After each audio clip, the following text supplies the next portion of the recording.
जो पिछले कई महीनों से विज्ञापन में थी, बारंबार रोज प्रतिदिन बिना बजटीय प्रावधान के मुख्यमंत्री जी घोषणा दर घोषणा करते जा रहे थे। डिजाइन बॉक्स ने 2000 करोड़ से ज्यादा के विज्ञापन मुख्यमंत्री जी की छवि को महिमा मंडन करने के लिए जारी किए। अब यह सरकार विज्ञापन से बाहर निकलने के लिए मजबूर है। सरकार का पूरा कार्यकाल अंतर्द्वंद से घिरा हुआ रहा। इस अंतर्द्वंद ने राजस्थान के अंदर हर विधानसभा में मिनी मुख्यमंत्री पैदा कर दिए। इन मिनी मुख्यमंत्रियों की लूट और माफियों का राज, इसका परिणाम यह रहा कि राजस्थान में पहली बार रंगदारियां वसूल होने लगी। माफियों से पुलिस ने माल भी बहुत खाया तो मार भी बहुत खाई। अशोक गहलोत जी के कार्यकाल में 3200 बार पुलिस पिटी, पुलिस का इकबाल टूटा और बिजली और पानी को लेकर हाहाकार मचा। आचार संहिता जिस दिन लग रही थी, उससे पहली रात सचिवालय खुला रहा, जमीनों की लूट होती रही। आनंद फानन के अंदर मुख्यमंत्री जी ने शतक लगाने के लिए 100 अपने बोर्ड पूरे करने के लिए 8 और बोर्डों का गठन किया। अचानक जातिगत आधार पर जनगणना का नोटिफिकेशन जारी किया। मालपुरा को जिला बनाने की घोषणा की। इससे पहले 19 जिले जो बने, एक भी जिले ने जिला स्वतंत्र जिले के तौर पर अपना कार्य को पूरा नहीं कर पाए। हर जिले के अंदर एक आईएएस और एक आईपीएस भेजकर मुख्यमंत्री जी ने खाक बजाने का काम किया। और दुर्भाग्य यह है कि जब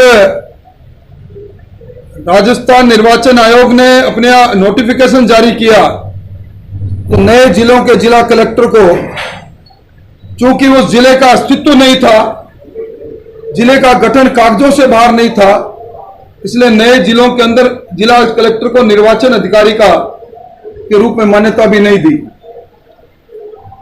इस टोंक जिले के अंदर पायलट साहब का विमान ऑटो पायलट मोड में उड़ता रहा तो टोंक की धरती पर कम उतरा। और जिस प्रकार पूरे राजस्थान के अंदर भ्रष्टाचार की भट्टी में राजस्थान जला, ये टोंक भी अछूता नहीं रहा।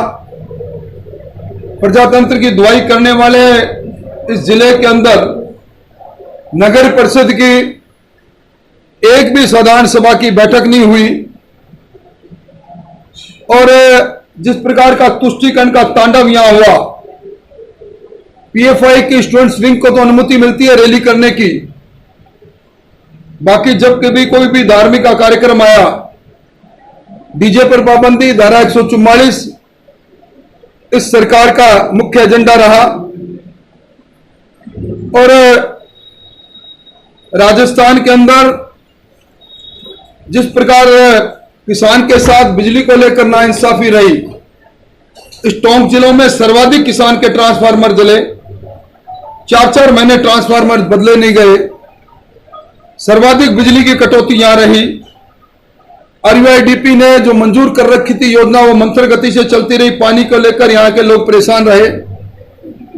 इलीगल माइनिंग यहां रही, इलीगल सोल्टर हाउस यहां चलते रहे। फसल बीमा का क्लेम यहां नहीं मिला।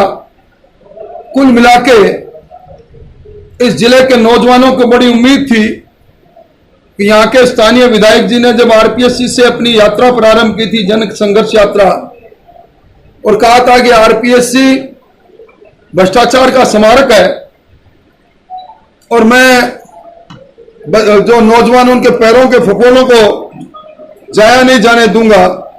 और सीडब्ल्यूसी में आते ही सारी चीजों को भूल गए। नौकरियों की लूट जिस प्रकार की हुई, उससे टोंक जिला भी अछूता नहीं रहा। और यही कारण है कि इस बार इस टोंक जिले की राजनीति को करवट लेते हुए हम देख रहे हैं। मुख्यमंत्री जी मिशन 2030 की बात कर रहे हैं, पर मिशन 2023 जो सामने चुनौती दिए खड़ा है उसकी बात नहीं कर रहे। मुख्यमंत्री जी ने स्मार्टफोन बांटने चालू किए, अन्नपूर्णा किट बांटनी चालू की, उसमें बजटीय प्रावधान मात्र 3 महीने का रखा, क्योंकि उनको मालूम था आचार संहिता आएगी, ये सारी योजनाएं रुक जाएगी। राजस्थान में आर्थिक आपातकाल हो गया। आज ट्रेजरी के अंदर 5 लाख से ज्यादा के बिल रुक गए। जो कर्मचारियों सेवानिवृत्त हो रहे हैं उनको पीएफ की, ग्रेजुएटी की और लीव कैश इन्वेस्टमेंट का जो पैसा मिलना चाहिए वो पैसा नहीं मिल रहा।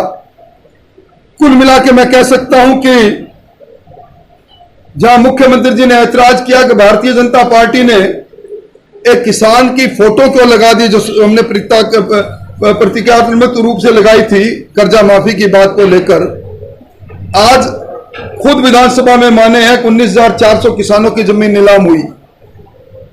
इस सरकार ने जो वादे किए वो हवा हुई और इसी कारण से इस सरकार को हवा हवाई करने के लिए जनता तैयार है।